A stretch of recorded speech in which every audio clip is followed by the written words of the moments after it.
AQ events better than your expectations. وَبَشِّرِ الَّذِينَ آمَنُوا، خوشخبری ہے ان لوگوں کے لیے جو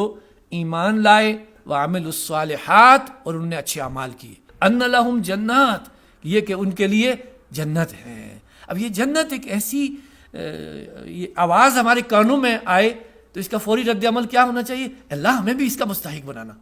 اللہ ہمیں بھی جنت پہنچانا، اور اس کے لیے خواہش ہو، ایک اس کے لیے ایک طلب ہو، اس کے لیے انسان جو ہے نا اپنے دل میں یہ پالے خواہش کہ اللہ مجھے یہ جنت عطا فرما دینا۔ ایسا نہ ہو کہ ہم جنت کی بات سنیں، چونکہ آج کل یہ خبت سوار ہے نا کہ ہم اسی دنیا کو جنت بنانا چاہتے ہیں، گھر میں نعمتیں آ جائیں تو گھر جنت بن جائے، تو گھر ہی کو جنت بنانے کی فکر نہیں ہے۔ یہ دنیا یہ عارضی ہے۔ مسافر جس طرح راستے میں چلتے ہوئے کسی جگہ بیٹھنا چاہتا ہے تو وہ جگہ صاف کر کے بیٹھے گا، لیکن وہاں کوئی لمبی چوڑی وہ تعمیر اس لیے نہیں کرے گا کہ اس نے آگے کا سفر اختیار کرنا ہے۔ پاگل ہوگا وہ جو تھوڑی دیر کے لیے جس جگہ بیٹھنا چاہے اور وہاں لمبی چوڑی رقم خرچ کر کے جناب ایک صوفہ لے آؤ جی، ادھر میں تھوڑی دیر آرام فرما رہا ہوں، تو صوفے کے لیے ضرورت نہیں ہوگی، جتنی دیر آپ نے آرام کرنی ہے آپ خالی پتھر پہ بھی بیٹھ جائیں گے، آپ کو سکون مل جائے گا۔ ٹھیک ہے جناب، تو جنت وہ ہے کہ جس کی خواہش کرنی، اور نبی اکرم صلی اللہ علیہ وسلم خود جنت مانگتے تھے، صحابہ کرام مانگتے تھے، اسألک الجنہ، پروردگار میں تجھ سے جنت کا سوال کرتا ہوں،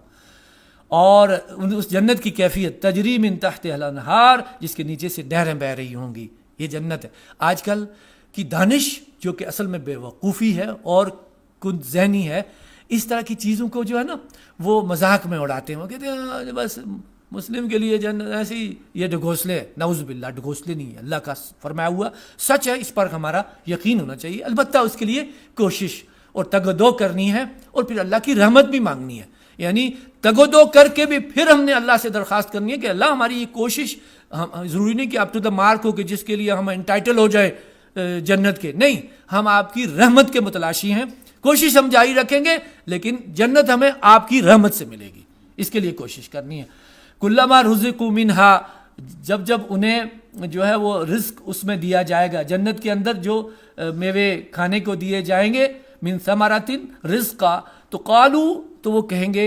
ھذا الذی رزقنا من قبل، کہ یہ تو اسی طرح کا رزق ہے جو پہلے ہمیں دیا گیا تھا، یعنی یہ جو ثمرات ہیں، میوے ہیں، پھل ہیں، اسی طرح کے پہلے ہم نے کھائے، لیکن ابھی انہوں نے ٹیسٹ نہیں کیا ہوگا،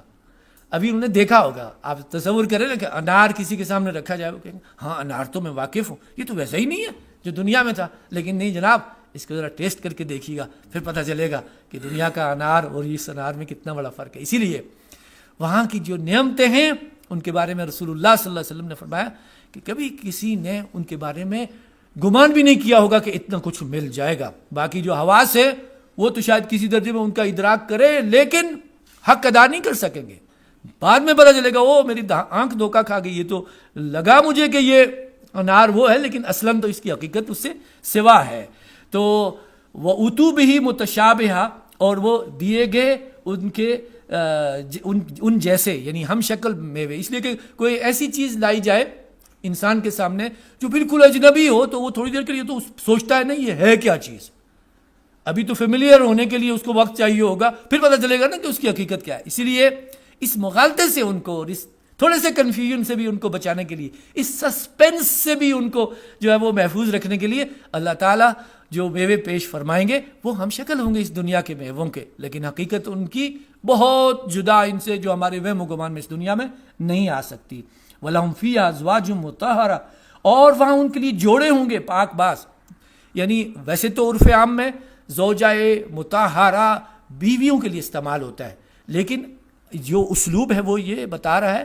کہ اللہ تعالیٰ نے مسلمان مردوں عورتوں کے لیے جن جن نے نیک اعمال کیے ہوں گے ان اعمال کے مطابق اور اللہ کے فضل اور کرم کے ساتھ ان کے جو تقاضے وہ پورے کیے جائیں گے، تو جو عورتوں کے تقاضے وہ پورے ہوں گے، مردوں کے تقاضے پورے ہوں گے۔ البتہ ایک چیز بس ون لائنر، کہ آخرت کو اس دنیا کے اوپر قیاس کر کے اس کے بارے میں کوئی رائے قائم کرنا یہ بڑی کم ظرفی ہوگی۔ یہاں جو میاں بیوی کا رشتہ تعلق ہے اس کے جو تقاضے کچھ اور ہیں اور اس کی ریکوائرمنٹس کچھ اور ہیں، اور وہ ایک اور ضرورت ہے جو اس دنیا تک اللہ نے جو ہے رکھی ہوئی ہے، وہاں جا کر کیا کچھ اس بدل جائے گا اس کا ہم یہاں تصور نہیں کر سکتے. بس اتنا یقین ہونا چاہیے کہ انسان کی طلب کے مطابق ہر چیز اس کو ملے گی، چاہے بیوی شوہر کو چاہیے اور شوہر کو بیوی چاہیے، ان کو ان کے مطابق جو ہے وہ وہاں پہ اللہ تعالیٰ عطا فرمائیں گے، اور اللہ جانتا ہے کہ کس کو کیا عطا فرمانا ہے، اور اس کے پاس کسی چیز کی کمی نہیں ہے. فرمایا وَهُمْ فِيهَا خَالِدُونَ، اور وہ اس میں ہمیشہ ہمیش رہیں گے. اب وہاں سے جانے کا کوئی معاملہ نہیں ہے. دنیا کا آپ بڑے سے بڑا مکان، اچھے سے اچھا محل بنا لیں، لیکن ایک خیال آ ہی جاتا ہے کہ اوہ موت پہ تو پھر میں نے اس کو چھوڑنا ہوگا. آپ کے پاس جتنے وسائل ہوں، لیکن سوچ آتی ہے کہ کل میری موت واقع ہو گئی تو یہ میرے کس کام کا. جنت وہ جگہ ہے جہاں پہنچ کے کہیں اور جانے کا تردد نہیں ہے. یہ سب سے بڑا اطمینان انسان کو حاصل ہوگا کہ بس ہمیشہ ہمیش کے لیے وہاں پہ اللہ تعالیٰ، اور اس کی جو خواہشیں ہوں گی وہ سب پوری ہوں گی، ہر چیز پوری ہوگی. وَلَكُمْ فِيهَا مَا تَشْتَهِي أَنفُسُكُمْ، اس میں تمہارے لیے وہ کچھ ہے جس کی خواہش تم کرو گے، وہ کسی بھی قسم کی خواہش ہوگی وہ اللہ تعالیٰ پوری فرمائے گا. اسی لیے اس دنیا میں اللہ تعالیٰ نے اہل ایمان پر قدغنیں لگائی ہیں، ان پہ کچھ پابندیاں ہیں، وہاں جا کے وہ پابندیاں ساری ریز کر دی جائیں گی اور بندہ مومن خوش ہو جائے گا. اللہ تعالیٰ اس کی خوشی کا سارا اہتمام فرمائیں گے.